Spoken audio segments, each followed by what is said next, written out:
بسم الله الرحمن الرحيم إن الحمد لله نحمده ونستعينه ونستغفره ونعوذ بالله من شرور أنفسنا وسيئات أعمالنا من يهده الله فلا مضل له ومن يضلل فلا هادي له وأشهد أن لا إله إلا الله وحده لا شريك له وأشهد أن محمدا عبده ورسوله أما بعد فإن أصدق الحديث كتاب الله وخير الهدي هدي محمد صلى الله عليه وعلى آله وسلم وشر الأمور محدثاتها وكل محدثة بدعة وكل بدعة ضلالة وكل ضلالة في النار أما بعد سنكمل إن شاء الله تبارك وتعالى قراءة الرسالة الطيبة المباركة المعنونة برسالة من محب إلى أخيه المبتلى بتأليف الشيخ محمد هشام طاهر حفظه الله تبارك وتعالى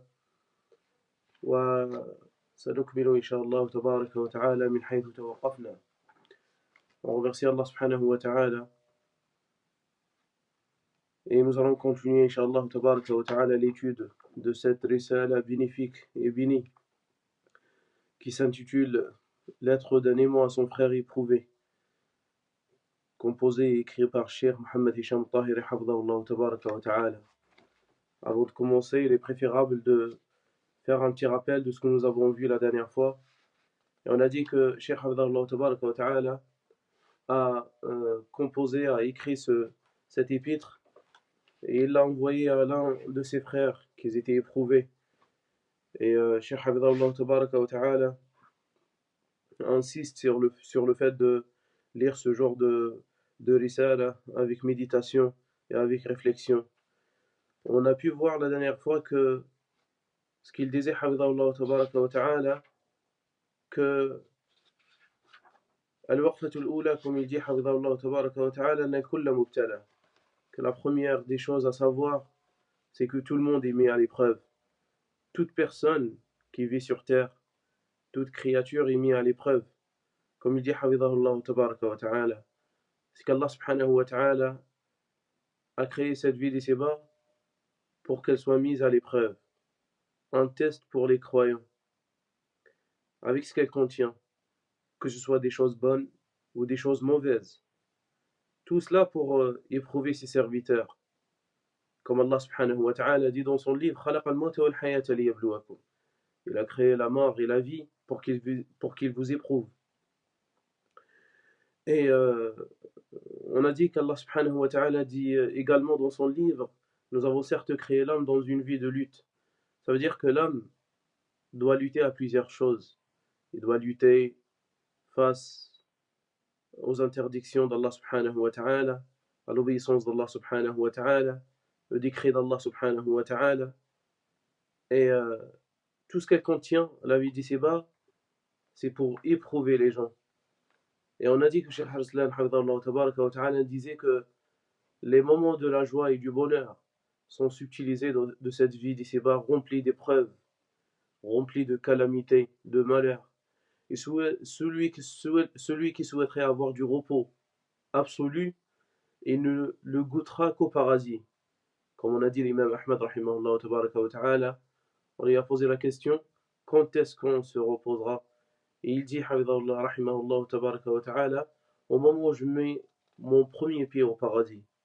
Donc cette vie d'ici-bas, c'est une vie d'épreuve. Et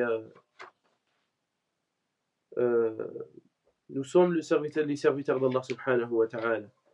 C'est lui notre maître, notre Seigneur subhanahu wa ta'ala. Nous sommes ses serviteurs, ses esclaves. Il nous a créés pour qu'il nous éprouve subhanahu wa ta'ala. Et il fait ce qu'il veut de nous. Et il nous éprouve subhanahu wa ta'ala parce qu'il veut, au moment qu'il veut, par n'importe quelle chose qu'il veut subhanahu wa ta'ala, par n'importe quelle épreuve.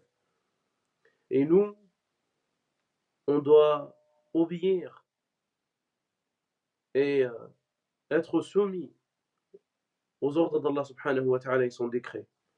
Allah subhanahu wa ta'ala dit dans son livre, La yus'alu amma yaf'alu wa hum yus'alun. Il n'est pas interrogé, Allah subhanahu wa ta'ala n'est pas interrogé sur ce qu'il fait, mais ce sont eux qui seront interrogés, ça veut dire les gens. C'est les gens qui seront interrogés. Sinon Allah subhanahu wa ta'ala, il nous éprouve.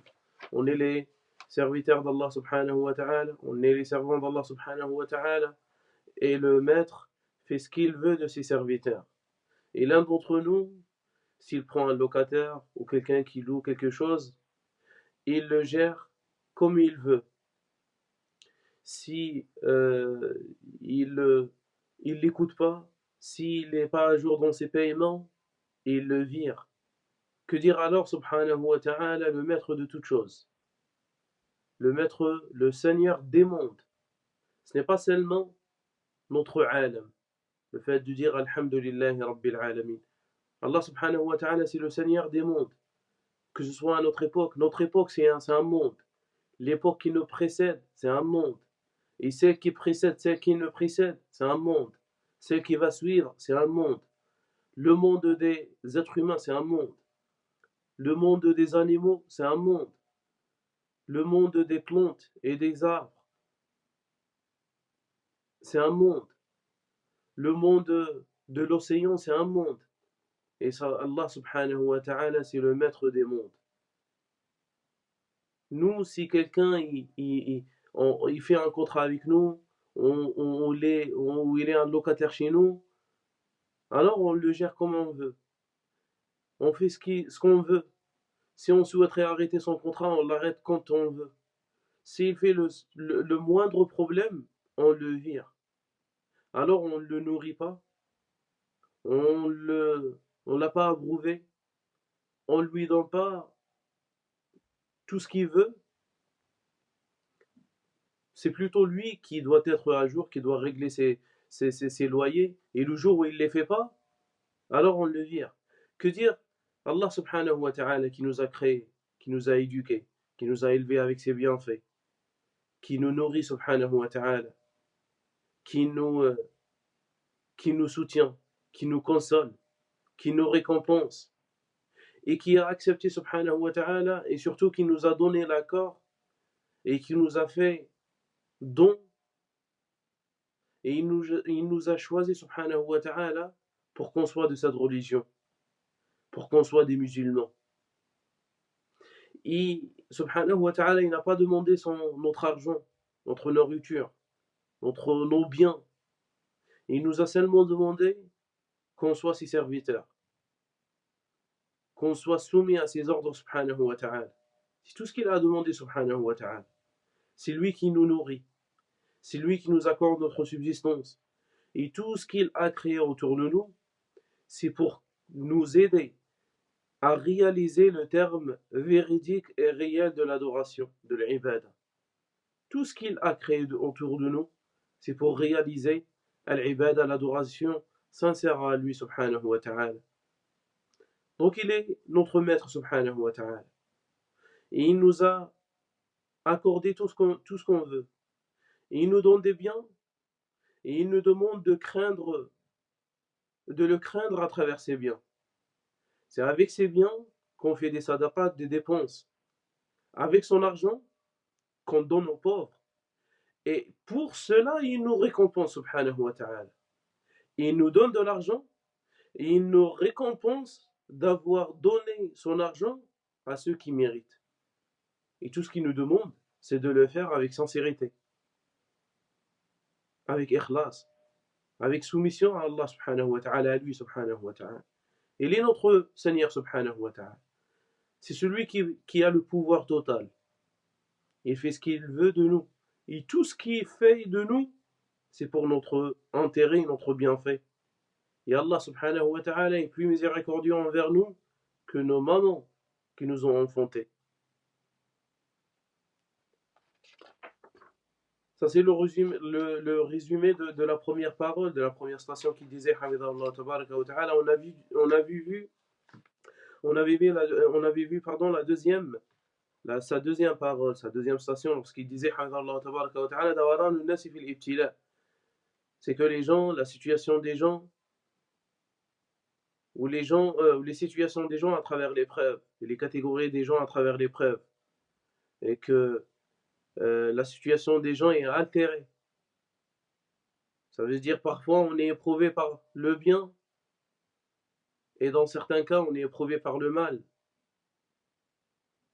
Si on voit quelqu'un qui est en bonne santé, il est certes éprouvé à travers cette santé-là, Quelqu'un qui possède la richesse, il est certes éprouvé à travers ce don. Quelqu'un qui a des enfants, il est certes éprouvé à travers ce don.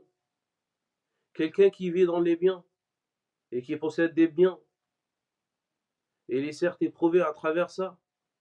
Est-ce qu'il est reconnaissant à travers ce bienfait ou pas? C'est un test, c'est une épreuve.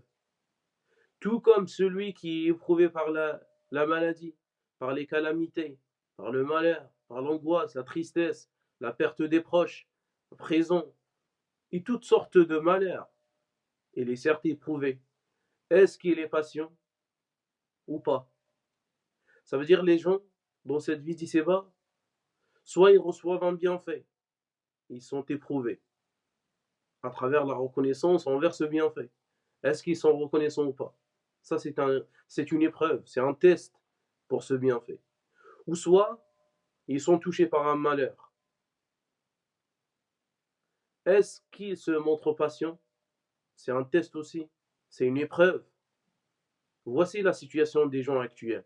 Et on a dit que même Mohammed bin Abdul Wahhab, lorsqu'il parle concernant le signe du bonheur, pour celui qui souhaiterait obtenir du bonheur, il dit, en invoquant Allah subhanahu wa ta'ala pour l'étudiant, sallallahu azza wa jalla an yaj'alaka mimman idha u'tiya sabar, idha u'tiya shakar, wa idha ibtuliya sabar, wa idha adnaba astaghfar.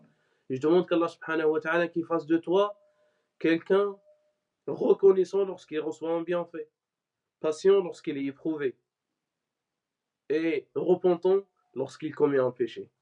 C'est-à-dire la situation des gens ne dépasse pas ces trois catégories. Soit on reçoit un bienfait d'Allah subhanahu wa ta'ala, on doit être reconnaissant. Ou soit on commet un péché, on doit se repentir vers Allah subhanahu wa ta'ala. Ou soit on est éprouvé, on s'en montre patient. Il dit Allah subhanahu wa ta'ala, Inna al-insana idha khuliqa halu'an. إذا مسه الشر جزوعا وإذا مسه الخير منوعا. Allah subhanahu wa ta'ala nous dit dans son livre que l'homme, lorsqu'il est touché par un malheur, il se montre impatient et avide. Et lorsqu'il est touché par un bien, il se montre avare. Donc voici la situation des gens. On est tous éprouvés, que ce soit par le bien ou par le mal. La richesse est un test, comme la pauvreté c'est un test. Le fait d'avoir une bonne santé c'est un test, comme le fait d'être malade c'est un test. Le fait d'avoir des enfants c'est un test. Et le fait d'être infertile c'est un test. Le fait que tu sois musulman c'est un test. Et le fait que tu sois mécréant c'est un test. Le fait que tu possèdes des parents encore vivants c'est un test. Le fait que tu ne les possèdes pas, qu'ils sont morts, c'est un test. Le fait que tu assistes à un cours, à une leçon, c'est un test. C'est une épreuve. Nous, on se réunit maintenant. On se réunit autour d'un test, d'une leçon, d'un cours. On demande qu'Allah subhanahu wa ta'ala fasse que ce cours-là soit sincère à lui subhanahu wa ta'ala. C'est pas parce qu'on est fort ou on est intelligent que nous sommes là. C'est plutôt par la sagesse d'Allah subhanahu wa ta'ala et surtout son assistance, c'est son aide. Et il nous a choisis, et il nous a élus subhanahu wa ta'ala, et il nous a permis de se réunir aujourd'hui pour étudier la parole d'Allah subhanahu wa ta'ala, pour étudier la religion, pour faire des rappels, pour s'entraider dans le bien. Est-ce qu'on est reconnaissant envers ce bienfait ou pas? Ou est-ce que on n'est pas reconnaissant envers ce bienfait, on est ingrat? Est-ce que ce que nous allons apprendre sera profitable pour nous? On va le mettre en pratique ou pas? Ou est-ce que nous allons juste l'écouter et on va faire le contraire, on va pratiquer le contraire? Parce que ces informations que nous allons donner et qu'on va étudier, qu'on va recevoir, ils sont et ils seront des témoins et ils témoigneront pour nous le jour du jugement. Ce que tu vas étudier, ce que tu vas savoir maintenant, ce que tu vas acquérir comme connaissance doit t'aider dans l'avancement dans ta vie. Il ne faut pas qu'elle soit le contraire. Donc on continue, Inch'Allah, tabaraka wa ta'ala, il dit, الوقفة الثالثة أن الابتلاء نوعان ابتلاء بالمعنى العام وهذا الكل فيه بل الدنيا خلقت لأجله قال ربنا تبارك وتعالى ونبلوكم بالشر والخير فتنة وإلينا ترجعون وابتلاء بمعنى الخاص وهو الضراء والمصيبة والبلاء وأنواعه كثيرة كما قال الله تبارك وتعالى ولنبلونكم بشيء من الخوف والجوع ونقص من الأموال والأنفس والثمرات وبشر الصابرين وقال ولنبلونكم حتى نعلم المجاهدين منكم والصابرين ونبلو أخباركم.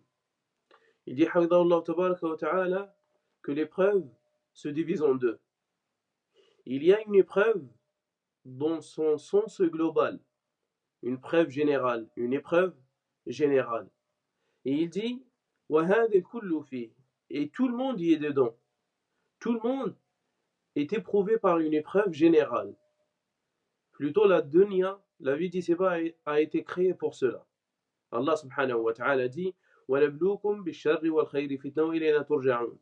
Allah azza wa jal dit dans le sens du verset on vous éprouve par le bien et par le mal pour vous tester et vous serez retournés à nous. Donc là, Allah azza wa jal dans ce verset il dit que l'épreuve, il y a une épreuve avec le bien, à travers des biens. Après il continue, il dit وَالِابْتِلَاءُ بِمَعْنَى الْخَاص وَهُوَ الضَّرَّاءُ وَالْمُصِيبَةُ وَالْبَلَاءُ. Il y a une épreuve spécifique, celle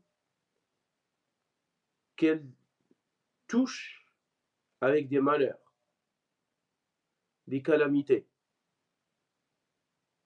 وَأَنْوَاعُهُ كَثِيرًا. Il a plusieurs catégories. Comme Allah subhanahu wa ta'ala dit, très certainement on vous éprouve par un peu de peur, de famine, diminution de biens, de personnes et de fruits, وَبَشِّرِ الصَّابِرِينَ. Et fait la bonne annonce aux endurants. Donc, ça c'est l'épreuve spécifique ou particulière. Celle qu'elle advient avec quelque chose qu'on n'aime pas, avec une adversité. Comme Allah subhanahu wa ta'ala a cité plusieurs catégories, comme par exemple la peur, la faim, la soif, la diminution des biens et d'argent, de proches et des personnes et des fruits. Et regardez, subhanallah, Allah azza wa jal, qu'est-ce qu'il dit à la fin du verset? Il dit وَبَشِّرِ الصَّابِرِينَ et annonce la bonne nouvelle aux endurants. Et il dit, dans la suite du verset, il va définir qui sont ces endurants et ces patients. Il dit وَبَشِّرِ الصَّابِرِينَ الَّذِينَ إِذَا أَصَابَتْهُمْ مُصِيبَةٌ قَالُوا إِنَّا لِلَّهِ وَإِنَّا إِلَيْهِ رَاجِعُونَ.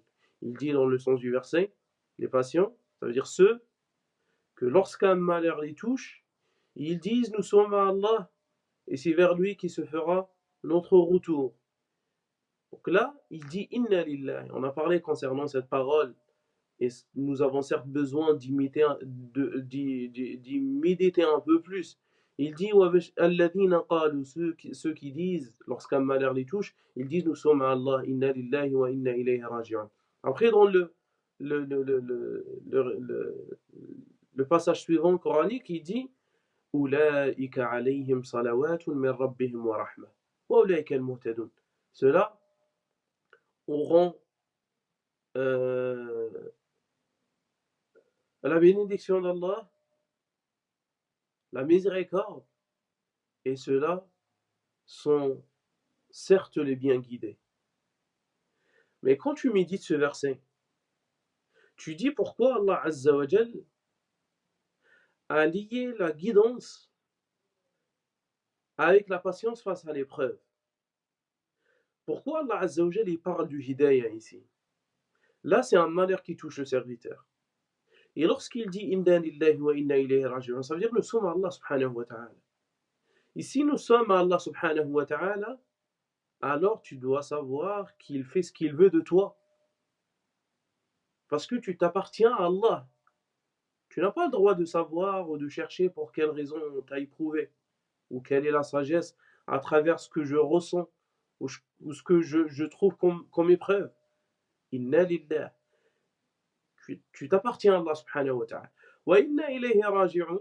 Ça veut dire, même si l'intensité de l'épreuve, elle est dure, d'accord? Même si l'épreuve, elle est intense, rappelle-toi que tu reviendras vers Allah subhanahu wa ta'ala et attendras la bonne récompense. Ça veut dire, même si le fait de penser que tu t'appartiens à Allah subhanahu wa ta'ala et qu'il fait ce qu'il veut de toi n'a pas allégé vraiment l'épreuve, alors pense à la récompense d'Allah subhanahu wa ta'ala. Ou sinon, dans l'autre cas, si tu veux pas vraiment comprendre et saisir que tu t'appartiens à Allah subhanahu wa ta'ala, pense réellement au châtiment d'Allah subhanahu wa ta'ala qui t'attend lorsque tu renies son décret subhanahu wa ta'ala. Dans les deux cas. Tu continues le verset, tu vas trouver Alladhin. Qui sont ces patients?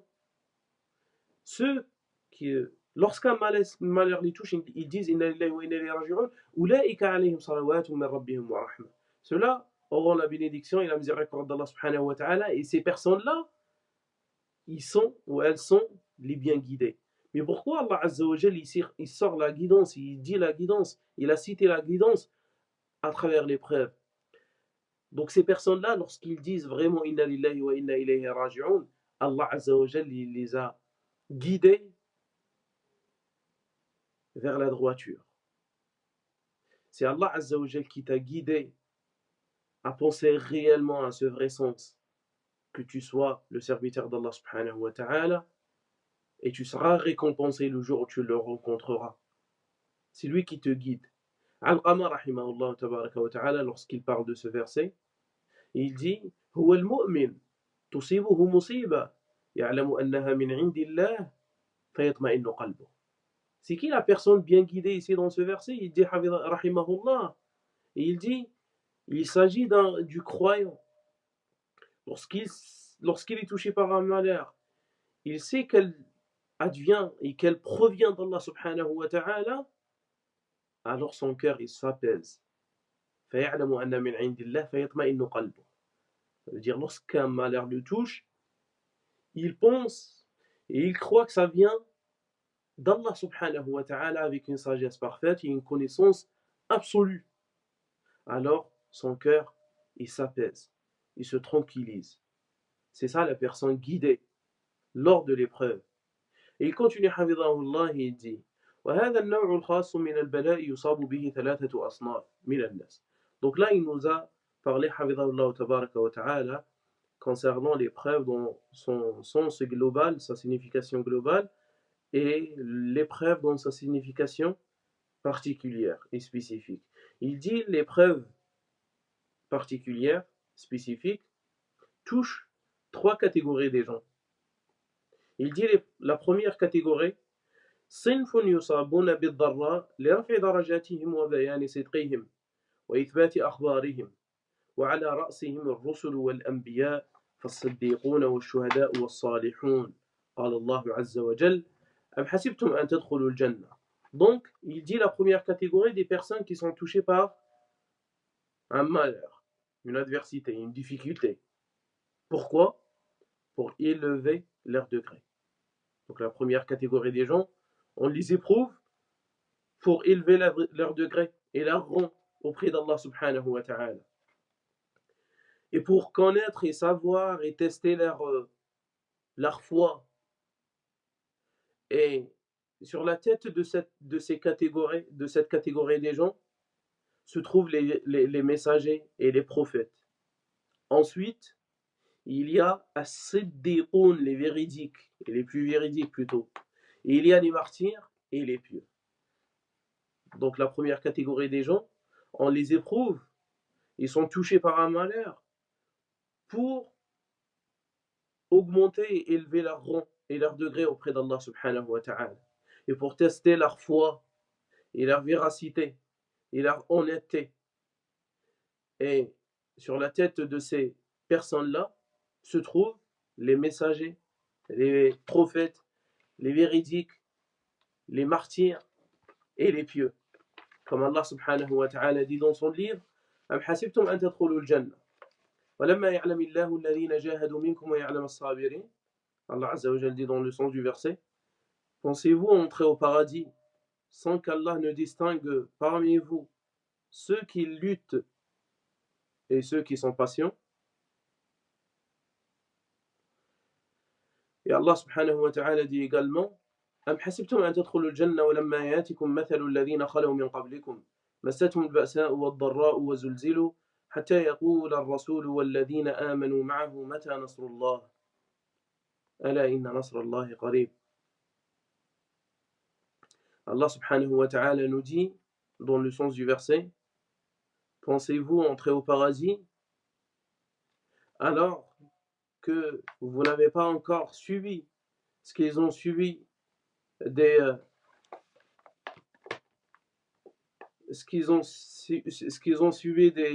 épreuves semblables à celles que subiraient ceux qui ont vécu avant vous, comme misère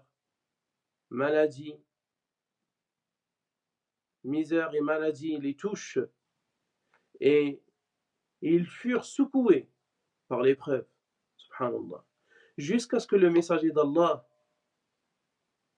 et ceux qui ont cru se fussent et criaient en disant: quand est-ce que viendra le secours d'Allah? Surat al-Baqarah, verset 240. Donc ça, c'est la première catégorie des gens. On les éprouve pour connaître leur foi, pour élever leur degré au paradis et auprès d'Allah subhanahu wa ta'ala. La deuxième catégorie, الصنف الثاني صنف ابتلاهم الله عز وجل بلاء خاصا تكفيرا لذنوبهم وغفرانا لسالف أعمالهم خصوصا إذا صبروا حتى ينالوا مرتبة الصديقية بعد أن كانوا من عوام المسلمين. قال الله عز وجل: أو لما أصابتكم مصيبة قد أصبتم مثليها قلتم أن هذا قل هو من عند أنفسكم. La deuxième catégorie des gens, ceux qui sont éprouvés par une épreuve particulière, comme il dit, on les éprouve afin d'expier leurs péchés et pardonner leurs mauvaises actions. Surtout s'ils patientent, s'ils se montrent endurants, pour qu'ils obtiennent le degré de as-siddiqiyya. Ça veut dire quoi, as-siddiqiyya? Qu'on pourrait le traduire par as-siddiq, ça veut dire la personne la plus véridique. Et ce degré, subhanallah, Cheikh il l'a cité ici, mais il a vraiment un sens très profond. Siddiqiyya, c'est pourquoi on dit Abu Bakr Siddiq. Siddiqiyya, quand Cheikh al-Uthaymin rahimahullah et d'autres savants parlent, ils disent que Siddiqiyya, c'est un degré juste après le degré des prophètes. Il y a les prophètes, il y a après eux, juste après eux, il y a les véridiques, les plus véridiques, as-siddiqin. Après, il vient les martyrs, les salihin, les pieux, et ainsi de suite. Mais le degré le plus proche aux prophètes, c'est le degré des siddiqin. C'est en dehors des prophètes. Mais ils ont un niveau très très élevé lorsqu'on les compare avec les gens en dehors des prophètes.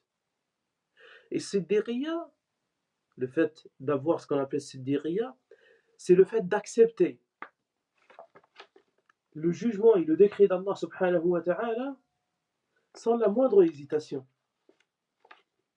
C'est pourquoi Allah Azza wa Jalla, lorsqu'il dit: "Man yuti' Allah wa ar-rasul fa ulaika ma'a alladhina an'ama Allahu 'alayhim min an-nabiyyin was-siddiqin wash-shuhada'i was-salihin." Il dit dans le sens du verset, Allah subhanahu wa ta'ala, celui qui obéit à Allah et son messager, voici ceux-là à qui Allah subhanahu wa ta'ala a comblé avec ses bienfaits, et ils seront avec les prophètes, les véridiques. Il a cité les véridiques, as-siddiqin, après les prophètes. Et pourquoi on a nommé Abu Bakr as-Siddiq par Abu Bakr as-Siddiq? Parce que quand même, il y a il y a un lien avec ce nom. Ce nom, on peut pas l'annexer ou l'ajouter ou le donner à n'importe qui. Abu Bakr Siddiq, radiyallahu anhu wa ardah, Siddiq هذه الأمة الأكبر. Abu Bakr Siddiq, radiyallahu anhu wa ardah, on lui a accordé, on lui a nommé ainsi le jour où on a fait voyager le prophète sallallahu alayhi wa sallam durant al-Isra ou al-Mi'raj, le voyage nocturne. Ce jour-là, on a fait voyager le prophète sallallahu alayhi wa sallam jusqu'à la mosquée Al-Aqsa. Et le matin, le prophète sallallahu alayhi wa sallam a informé les gens de ce qu'il avait lu, de ce qu'il avait eu sallallahu alayhi wa sallam durant la nuit. Ça veut dire son voyage. Ça veut dire on a fait voyager le prophète sallallahu alayhi wa sallam de la Mecque jusqu'à la mosquée lointaine, Al-Masjid al-Aqsa. Et certains de ceux qui croyaient en messager d'Allah subhanahu wa ta'ala, lorsqu'ils ont entendu cette histoire-là, ils sont redevenus des mécréants, des apostats. Parce que c'était quelque chose qui dépassait leur raison. Et ils étaient des croyants. Ils croyaient en messager d'Allah subhanahu wa ta'ala. Et quand le prophète sallallahu alayhi wa sallam commençait à informer les gens le matin, alors les gens de Quraysh, les mécréants, ils sont venus voir Abu Bakr Siddiq radiyallahu anhu. Et ils lui ont dit sais-tu que ton compagnon prétend que durant cette nuit, ça veut dire cette nuit-là qui est dépassée, on l'a fait voyager jusqu'à Baytul Maqdis, en Jérusalem. Abu Bakr Siddiq radiyallahu anhu wa arda, sans la moindre hésitation, il a dit a-t-il vraiment dit cela? On lui a dit oui. Abu Bakr dit directement s'il avait vraiment dit ça, alors certes il a dit vrai. Certes, il a dit vrai. Ils ont dit vas-tu le rendre véridique sur le fait qu'il est parti cette nuit jusqu'à Baytul Maqdis et il est revenu avant le matin? Il dit radiyallahu anhu wa ardah, na'am, oui, certes je le rends véridique pour ce qui est plus grand que ça. Je le rends véridique pour la révélation qui lui vient du ciel matin et soir. C'était un moment très difficile à cette époque-là, parce que cette distance, on la traverse, on la parcourt pendant des mois et des mois à dos des chameaux. Et le prophète sallallahu alayhi wa sallam, il l'a fait par la grâce d'Allah subhanahu wa ta'ala et sa puissance en une seule nuit. On a fait voyager le prophète sallallahu alayhi wa sallam le voyage nocturne. Après, il y a eu l'ascension et il est revenu avant le matin. Et pour croire sans la moindre hésitation à ça, c'est qu'il y ait une fermeté face au décret d'Allah subhanahu wa ta'ala et son jugement. C'est pourquoi on l'a nommé As-Siddiq, le plus véridique. Il était si ferme dans sa réaction. Il a dit Usaddiquh. إن قال ذلك فأنا أصدقه رضي الله عنه وأرضاه. هذه المرتبة مرتبة تأتي بعد مرتبة النبيين. مرتبة الصديقية مرتبة عظيمة. C'est pourquoi le serviteur, lorsqu'il est touché par un malheur, il se rappelle la parole d'Allah subhanahu wa ta'ala. Nous sommes à Allah. Et c'est vers lui qui se fera notre retour subhanahu wa ta'ala. Très certainement, ça va apaiser ton cœur. Et ça va alléger l'intensité de l'épreuve. Surtout le fait de savoir, et le fait de penser, et le fait de se dire, ce ne sont que quelques jours, ce ne sont que quelques heures. Et viendra le jour où on se reposera auprès d'Allah subhanahu wa ta'ala. Et cette vie de peine, cette vie de malheur, disparaîtra le jour au lendemain. Combien de personnes ont possédé l'entièreté de la terre, comme Qarun, comme Haman. Ils avaient des richesses infinies. Et par la suite, ils sont devenus juste des histoires à raconter. De même, lors de l'épreuve, Allah subhanahu wa ta'ala t'éprouve. Et tant que tu patientes, il augmente l'épreuve. Pourquoi Cheikh Abdel Razak Badr hafidhahullah tabaraka wa ta'ala, il dit dans l'un de ses cours, je ne me rappelle plus c'était quoi le titre de son cours, il dit qu'il y a un degré que le serviteur n'atteindra ni avec jeûne, ni avec prière, mais il l'atteint à travers l'épreuve. Il y a un degré auprès d'Allah subhanahu wa ta'ala que tu ne l'atteins qu'à travers l'épreuve. C'est pourquoi il faut patienter, il faut endurer, il faut résister, il faut se montrer patient. Et la récompense dépendra de l'épreuve et de l'intensité de l'adversité. Et il dit, hafidhahullah tabaraka wa ta'ala, dans la deuxième catégorie, ce sont des personnes qu'Allah azza wa jalla éprouve pour expier leurs péchés et pardonner leur passé. Après, il dit, hafidhahullah, la troisième catégorie des gens, simfun ibtalahum Allah azza wa jalla uqubatan li dhunubihim wa jaza'an li kufrihim wa nifaqihim. قال العزيز الحكيم وما أصابكم من مصيبة فبما كسبت أيديكم ويعفو عن كثير. La troisième catégorie des gens, ce sont des personnes qu'Allah azza wa jalla a éprouvées pour les punir et les châtier. Et en rétribution de leur mécréance et leur hypocrisie majeure. Comme Allah subhanahu wa ta'ala dit dans son livre, tout mal qui vous touche, qui vous atteint, est dû de ce que vos mains ont acquis. Après il continue, il dit فالعبد أيها المحب المبتلى دائر بين الابتلاء العام والابتلاء الخاص إما لرفع الدرجات أو لتكفير السيئات أو هما معا. Le serviteur se tourne entre l'épreuve dans son sens global et général et l'épreuve particulière, en particulier, soit pour élever ses degrés, ou pour expier ses péchés, ou pour les deux, comme il dit hafidhahullah tabaraka wa ta'ala. La quatrième station, bilbala'i tadharu al-ubudiyya. À travers l'épreuve se montre, se manifeste la servitude. Il dit لنتذكر سبب خلقنا ووجودنا في هذه الحياة الدنيا.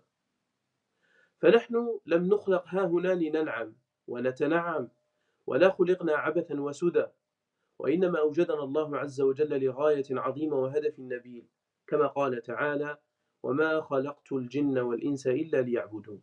Il dit venez, on se rappelle la raison de notre création et notre existence dans cette vie d'ici-bas. On n'a pas été créé vainement, juste pour qu'on mange et on boit et on vit comme des bestiaux. Allah Azza wa Jalla, il ne nous a pas créé vainement. Et il nous a créé subhanahu wa ta'ala pour un but sublime et un objectif noble.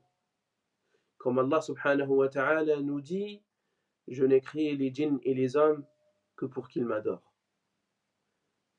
Le but et l'objectif et la raison de notre création, c'est adorer Allah subhanahu wa ta'ala. والمعبود يبتلي عبده بأنواع من التكاليف مرجعها إلى أمرين. Il faut d'abord savoir que la raison pour laquelle on a été créé réellement, c'est pour adorer Allah subhanahu wa ta'ala. Et l'adoration d'Allah subhanahu wa ta'ala ne se limite pas seulement dans l'accomplissement de la prière, l'acquittement de la zakat, le jeûne du mois de Ramadan, le pèlerinage et ainsi de suite. L'adoration est un mot très vaste qui englobe toute chose, comme il dit Ibn Taymiyyah rahimahullah. C'est un mot qu'Allah Azza wa Jal c'est un mot qui englobe tout ce qu'Allah subhanahu wa ta'ala aime et agrée parmi les paroles et les actes apparents ou cachés.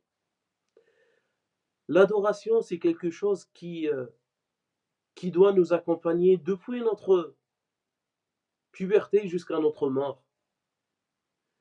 Quand le serviteur réalise vraiment la servitude, il verra qu'il sera toujours le serviteur d'Allah subhanahu wa ta'ala dans toutes les situations, de tous les instants, toutes les heures, toutes les minutes. Il est le serviteur d'Allah subhanahu wa ta'ala et il ne fait que réaliser cette chose-là qui est l'adoration d'Allah subhanahu wa ta'ala. C'est pourquoi Allah azza wa jalla dit قل إن صلاتي, dis que ma prière, mon sacrifice, ومحياي, et ma vie, et ma mort, mamati, lillahi rabbil alamin, à Allah, ou appartient à Allah subhanahu wa ta'ala. Donc quand tu médites ce verset, tu sais très bien que tout ce que tu fais, il doit être une adoration. Tu te lèves pour Allah subhanahu wa ta'ala. Tu dors pour Allah subhanahu wa ta'ala. Tu pries pour Allah, tu donnes pour Allah, tu prives pour Allah, tu patientes pour Allah, tu rigoles pour Allah, tu aimes pour Allah, tu détestes pour Allah, tu sacrifies pour Allah. Même quand tu rapproches ta femme pour avoir un rapport intime, tu le fais pour Allah subhanahu wa ta'ala. Quand tu te lèves la nuit, il y a une façon à faire selon ce qu'Allah subhanahu wa ta'ala t'a ordonné et t'a orienté. Si tu le fais pour Allah subhanahu wa ta'ala. Il y a une ibadah qui s'accomplit avec les membres, comme par exemple la prière, la zakat, le pèlerinage. Et il y a des adorations qui s'accomplissent à travers le cœur, comme par exemple le fait d'aimer pour Allah, le fait d'avoir peur d'Allah subhanahu wa ta'ala, le fait de craindre Allah subhanahu wa ta'ala, le fait de chercher secours, le fait de chercher refuge. Et il y a des adorations qui s'accomplissent à travers la langue, comme le tasbih, comme le tahmid, comme le tahlil. Il y a toutes sortes d'adorations. Si tu médites ta vie, tu trouves que tu es dans une adoration depuis que tu te lèves jusqu'à ce que tu dors. Même quand tu dors, tu es dans une adoration. Même quand tu dors, tu es dans ton sommeil profond, tu dors et tu es dans une adoration. Comment ça? Avant de dormir, tu mets l'intention que tu te reposes afin d'adorer Allah subhanahu wa ta'ala par la suite. Tu te reposes afin que tu puisses accomplir des prières, afin que tu puisses nourrir et avoir la force pour nourrir ta famille, subvenir aux besoins de ta famille. Regardez l'adoration. Même dans ton sommeil, tu es dans une ibadah. Que dire alors lorsque tu te lèves? Que dire alors lorsque tu souris? Même quand tu t'énerves, tu dois t'énerver pour Allah subhanahu wa ta'ala. Tu t'énerves pas pour des choses futiles. Comme le prophète sallallahu alayhi wa sallam, il s'énervait lorsqu'il voyait sallallahu alayhi wa sallam les droits d'Allah et les limites d'Allah transgressées. Il s'énervait sallallahu alayhi wa sallam. Quand tu médites bien ta vie, tu verras que toute ta vie, tu es en train de réaliser al-ubudiyya, la servitude. Et là, tu reviens à ce verset, tu dis وَمَا خَلَقْتُ الْجِنَّ وَالْإِنسَ إِلَّا لِيَعْبُدُونَ. Je n'ai créé les djinns et les hommes que pour qu'ils m'adorent. C'est ça l'adoration. C'est ça l'adoration. Jusqu'à ce que tu meurs. Tu es le serviteur d'Allah subhanahu wa ta'ala. Il dit, Hafidhahullah tabaraka wa ta'ala, et bientôt on va terminer, Inch'Allah. Il dit وَالْمَعْبُودُ يَبْتَلِي عَبْدَهُ بِأَنْوَاعٍ مِنَ التَّكَلِيفِ مَرْجِعُهَا إِلَى أَمْرَيْنِ. Et que le Seigneur subhanahu wa ta'ala éprouve son serviteur. Et il le teste avec certains ordres et certains commandements qui se reposent sur deux choses. D'accord? Soit ça revient à la religion, soit ça revient à la religion, comme le fait d'ordonner à son serviteur subhanahu wa ta'ala d'accomplir la prière, de faire la zakat. D'accord? Cette catégorie-là ou ces adorations-là doit les accomplir et les réaliser avec soumission et humiliation envers Allah subhanahu wa ta'ala. La deuxième catégorie, c'est celle qui se repose sur le destin. Ça veut dire il t'éprouve à travers les malheurs, la maladie, la pauvreté, ainsi de suite. Donc qu'est-ce que tu dois faire? Tu dois patienter et se montrer satisfait devant le jugement d'Allah subhanahu wa ta'ala. Donc les épreuves se reposent sur deux choses. Ce qui se repose sur la religion, en termes de commandements, en termes d'ordre et des obligations, comme par exemple la prière, la zakat et ainsi de suite, celles-ci tu dois les accomplir avec une soumission totale à Allah subhanahu wa ta'ala et une obéissance absolue. Et la deuxième catégorie, des épreuves et des tests qui se reposent sur le destin et le décret d'Allah subhanahu wa ta'ala. Comme par exemple les épreuves avec des maladies, avec la pauvreté, les malheurs, l'angoisse, la dépression et ainsi de suite. Donc celle-ci, comment tu dois réagir? Tu dois réagir avec patience et satisfaction et agrément envers le jugement d'Allah subhanahu wa ta'ala. Il dit فإذا تيقنا بهذا فلندرك أيها المحب المبتلى أن المطلوب غاية الذل وغاية الرضا وهذه درجة الصديقين. Donc si tu médites ça, alors on voit et on trouve que ce qui nous est demandé, ô toi la personne éprouvée, c'est la soumission absolue et la satisfaction absolue. Et celle-ci, c'est le degré des siddiqin dont nous avons parlé, le degré de as-siddiqiyya. وأقلها مطلق الذل ومطلق الصبر. وهذا حال ينبغي عليه أن يكون المسلم في أقل أحواله.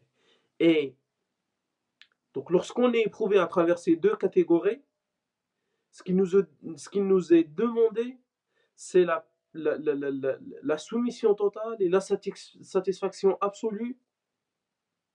Et celle-ci, c'est le degré de as-siddiqiyya. Et le minimum, si on n'arrive pas à atteindre ce degré, le minimum, au moins, la patience et la soumission. Ça, c'est la moindre des choses que le musulman doit réaliser. وليتأمل العبد المبتلى كيف يحقق العبودية في البلاء وكيف يجعل من المحنة منحة ومن البلاء رفعة ومن الضراء عبودية. Et que le serviteur doit chercher comment réaliser la servitude à travers l'épreuve et comment passer de l'épreuve au bienfait et comment passer de l'épreuve et comment obtenir l'élévation à travers l'épreuve et comment concrétiser l'adoration et la servitude à travers l'adversité ou l'adversité et la difficulté. فسنتوقف إن شاء الله تبارك وتعالى هنا. Donc avant d'arrêter, je fais juste un petit résumé de cette station numéro 4. Donc il nous dit, Hafidhallah tabaraka wa ta'ala, dans la globalité, il faut se rappeler la raison de notre existence, que nous sommes les serviteurs d'Allah subhanahu wa ta'ala. Il nous a créés subhanahu wa ta'ala pour l'adorer, seul, sans rien lui associer subhanahu wa ta'ala. C'est ça la raison principale pour laquelle Allah azza wa jal, il nous a créés subhanahu wa ta'ala. Et pour cela, nous devons passer, ou dans cela, nous devons passer toute notre vie, comme nous avons expliqué. Toute ta vie, tu es le serviteur d'Allah subhanahu wa ta'ala. Lorsque tu pries, lorsque tu jeûnes, lorsque tu fais ton hajj, lorsque tu aimes, lorsque tu détestes, lorsque tu rigoles, lorsque tu t'énerves, lorsque tu visites ton frère, lorsque tu dors, lorsque tu te réveilles, tu es le serviteur d'Allah subhanahu wa ta'ala. Al-ibada. Et il dit, Hafidhallah tabaraka wa ta'ala, par la suite, que le serviteur, ou Allah subhanahu wa ta'ala éprouve son serviteur subhanahu wa ta'ala par des choses, des obligations et des commandements qui se reposent sur deux choses. Ce qui revient à la législation, à la religion, comme par exemple les commandements et les ordres des obligations. Cette catégorie-là, nous devons la réaliser avec soumission et obéissance totale à Allah subhanahu wa ta'ala. La deuxième catégorie, Allah subhanahu wa ta'ala éprouve ses serviteurs à travers son destin et son jugement et son décret. Donc cette catégorie, nous devons la réaliser à travers la patience et la satisfaction d'Allah subhanahu wa ta'ala. Donc on s'arrête inshallah tabaraka wa ta'ala sur ce point et nous allons continuer inshallah tabaraka wa ta'ala dans les prochains cours. هذا والله أعلم. سبحانك اللهم وبحمدك أشهد أن لا إله إلا أنت أستغفرك وأتوب إليك والسلام عليكم ورحمة الله وبركاته.